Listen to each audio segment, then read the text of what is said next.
Okay, I've had quite a few friends ask me to do a before and after of my sewing room. Now that's kind of scary, but I'll give you a little tour. This is my fabric wall. This is an absolute dream for me. I've dreamt of this since I was a little girl, to have almost like my own fabric store in my home. And I pretty much achieved it. There's almost 200 bolts, of fabric here. Nothing goes on the bolt unless it's at least a yard. So before I pull it out, I know approximately how much fabric is on each bolt. So when I was getting ready for the pear fair, I went through 14 bolts of fabric. So that was a lot. And then I quickly replaced it, which is not surprising. If you go down to here, I've designed and created patterns for beginning sewers. And here's where I put them all together and collate them. As you can see, there's front and back covers that go into the packaging. And then I have a particular card that goes in each one. It's with a poem that talks about the product that goes into the packaging.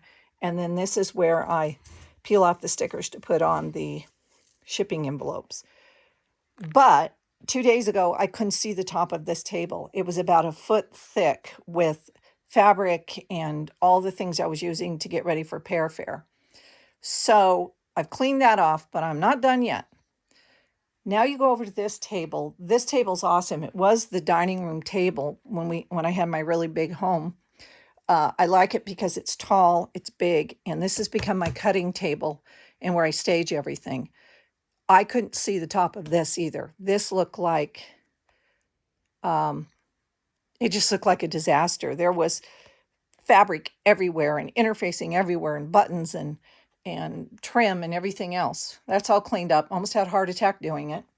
Now I'm going to show you my cool organizational fabric stash. When I was growing up, my mom would make something and then she would take the scraps, roll it up like a sausage, put a pin in it, and throw it in a box. So when I was learning to sew, I would pull those scraps out, but I never knew how much was on or in one of those rolls. And I'd get it out and mess with it. No, it's not going to work, and throw it back in the box. And I hated that. So as I've gotten older, I've started organizing things so that I don't spend time doing that. These are actual wire racks that you would use for file folders.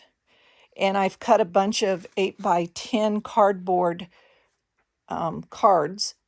And if it's maybe a half a yard, or if it's, a crazy kind of shape, it goes on one of these cards and then it goes on one of these filing cabinet stands. So when I'm looking for maybe something for a waistband, or if I'm looking for a collar, or if I just want to put bias trim on something, I can just go to here and go through, see the colors, know that there's probably enough to do it without digging through a box. And I really like this. This is a really great way for me to organize scraps. And also it works with my brain. It's something that just kind of works really well. Over here, I'm still working on this. These are patterns. And I don't even want to guess how many patterns I have.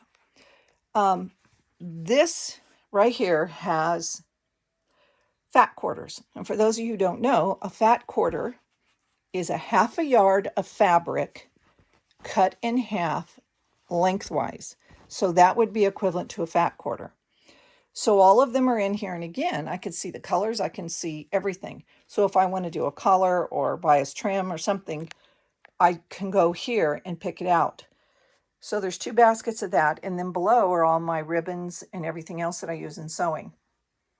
Now I still have to clean the floor. I couldn't even see the carpet 2 days ago. I've picked most of it up so that it won't overload my vacuum.